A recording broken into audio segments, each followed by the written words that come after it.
All right, let's talk about mental resistance, what it is, why it happens, and then how we can deal with it. And then we're also going to talk about when I was a wannabe rock star. On this channel, we're all about moving into the next phase of our profession, our relationships, our lifestyle with a sense of confidence, clarity, and purpose.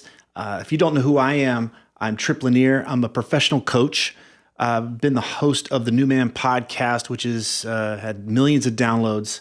I am the author of This Book Will Make You Dangerous. And as always, for whatever we talk about here, just take what works for you and throw out anything that does not. Okay, here we go. Long time ago, in my 20s. So what was that, 6 years ago? I was in bands. I was in one band primarily. And man, we were making the big push. We were going to be rock stars, baby. We were very serious. We were able to play some really fun big gigs and got to make some records out in Los Angeles, all that kind of stuff. And one of the things about being on that track, because it wasn't about money, trust me, it was about getting recognition. And so the thing that was a big deal was getting the opportunity to open for national acts. National acts were the bands that were getting on the radio. You wanted to be able to have your band open up for them. And it was nice feather to put in your hat, but it was also an opportunity to get in front of a lot of new people and hopefully build your own following. And so back then you'd open up the weekly entertainment paper and you'd see who's coming to town, and then you'd see who the local act was that got the gig. And of course in my highly evolved state, I'd feel so happy for them and I'd be like, fuck those guys, man, assholes. Why do they get that gig? And, and then sometimes our band would get the call, hey, we want you to open up for so-and-so. They're coming through town. And it was like, all right, here we go. Even if I wasn't necessarily a fan of that band, it was a great opportunity to get on the stage in a larger venue in front of a lot more people. And so here we go. Here's how this relates to resistance. Week before the gig, here comes the tension, right? Oh man, I don't want to screw up this opportunity. Boy, I sure hope my voice doesn't blow out. I hope I don't injure my hand for some reason. Getting closer and closer to the gig, more anxiety, more tension. There's this voice that starts to show up. It's like, I don't think I really want to do this, man. It's like maybe the gig will get canceled and I won't have to feel this kind of thing. I just want to relax. Like, why can't I just relax? Why can't I be like other people and just relax and enjoy myself? The day of the gig, here comes the resistance. It's screw this. Let's bail. This is a lot of pressure. Before the gig, even more like my heart jumping in my chest, definitely a lot of excitement, definitely a lot of anticipation, but there's always that presence of that voice, which is just like, we could always go home and we can just run away from this uncertainty. Get on the stage, hit the first note, hear my voice come out and know that we're going to be okay. And then, oh my God, so much fun. Just sense like, yes, this is why I'm on the planet, being able to play my songs with my buddies and have a blast being with other people. What a gift. After the show, feeling so fulfilled, feeling so grateful and fortunate to be able to have that opportunity. What an arc, right? Going from, oh my gosh, let's just get out of here, to feeling so fulfilled. All right, what's going on here? One thing that's helpful to recognize is that we always have a commitment. There's a part of us that is committed to feeling comfortable, feeling certain, safe, let's call it certain, wanting certainty and safety, that is always wanting to feel accepted, always wanting to look good, okay? So comfort, certainty, safety, and looking good. Big commitments, always there, always running, always happening. Our resistance shows up because it's always identifying threats to those three things. And by the way, I talk about this at length in This Book Will Make You Dangerous. Whether we realize it or not, we are unconsciously avoiding threats to our comfort, to our sense of certainty or safety, and to our self-image. Always. When we don't understand this and we tell ourselves that we want to do something, but then we feel this contraction, it can bring up a huge amount of confusion. Well, wait a second. I have a dream of being a rock star. I have a dream and a huge desire to play in front of people. What the hell's wrong with me? Why am I suddenly wanting to hit the brakes? It can also be dangerous if we have an expectation that if we decide that we want something, we have this sense that we want something, that it should always feel good, that it should always be comfortable, that it should actually be effortless. It should just be this string of green lights all the way down the road. So if we have that expectation and we're not sure what to do with this contraction, then a lot of us are going to hit the brakes. Whoa, wait a second. I must not want this. I must be on the wrong track. Something must not be right. And this keeps so many of us stuck on the sidelines thinking that something is wrong.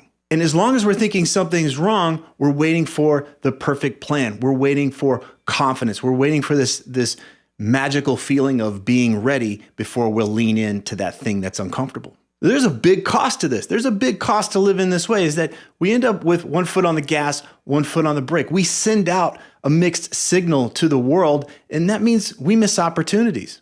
It means we live in a world of self-doubt and inner conflict, at war with ourselves, one side saying, I really want this, and the other side saying, I don't think I do. I must not be on the right track. The more we back away from our challenges, the more we back away from the things that we want, the smaller our world becomes, the more fragile our world becomes. We lose self-confidence. And all of this kills our aliveness. All of this has us feel confined. It has us feel trapped, has us feel drained. All right, all of that sucks. We don't want any of that. So we've got to learn to shift this expectation. We want to understand that resistance will always be there. Resistance is always going to show up because resistance is always going to find threats to comfort, to safety, to self-image. It's normal that resistance is going to show up, especially when we're engaging things that we love. It doesn't mean that what we love is wrong or bad. We want to look for it and expect resistance to show up. So how do we find our way? We find our way by realizing there's a deeper part of us. There's a deeper part of us that wants something more than just always being comfortable, always being certain, always looking good. We want to learn to tap into that deeper part of us, the part of us that is here to be lived fully, to be expressed fully, to have something live through us and as us in this lifetime. So let's break this down. Every day I'm coaching people. Every day we are working to move towards the things that they're creating in their lifetime, which means every day I hear countless excuses. I hear we just deal with resistance all the time, and I deal with resistance in my own life. I had resistance waking up to even make this video this morning. I don't like doing this shit. So let's break it down into a few simple steps. Number one, let's expect it. We're going to plan for it. We're going to expect resistance to show up, and when it does, oh, here you are. Right on time, no problem. Number two, we want to appreciate it. Instead of doing this macho tough guy cowboy shit and try to push it down and stifle it, we can just appreciate it. Okay, you're here. I get it. You're trying to protect me in some way. You're trying to ensure that I don't do something stupid that would wreck my sense of comfort, wreck my sense of safety, wreck my self-image. Thank you. Thank you so much. I really appreciate that. Number three, we want to then tap into that bigger, deeper part of us. Given that there is what seems like a threat, is it a threat to us as adults, that bigger part of us, or is it really more just a threat to that smaller part of us, that more childlike part of us? We want to assess that threat and put it into perspective so that it doesn't eclipse us, but it's also something that we don't ignore. And now comes action. Resistance loves ambiguity. Resistance loves things that are vague. And so having specific actions defined, specific tasks to do, kills resistance in its tracks. I'm going to do ABC, and I'm going to have ABC done by Friday at 5. When we specify that action, it's even more powerful if we have accountability, if we tell somebody that we're going to do it. It's more powerful if we know that somebody's going to check up on us, and that it might be okay for us to bullshit ourselves. It's probably not okay to bullshit our friend or our coach. So we want to have some accountability in place. And this brings us to momentum. Momentum is key. If you think about a car that doesn't have much momentum, it's just crawling along. When it hits a speed bump, it'll stop. A speed bump will stop a car. But if a car has some momentum, it has some speed, some forward motion, it'll roll right over that thing. So momentum here is huge for us. And this is how big steps seemingly feel like small steps when we have momentum, when we're in this place where we're challenging ourselves, on a consistent basis, not overwhelming ourselves, not hustling, not grinding, none of that stuff. It's like riding a bike. Balancing is so much easier when you're up and going. You can take your hands off the bars. To somebody who doesn't know how to ride a bike, it's baffling. It's magical. We want to bring momentum into what we're doing when we're challenging ourselves a little bit at a time, so those big steps aren't so hard to take. These are the steps to beat mental resistance. Simple, not so easy.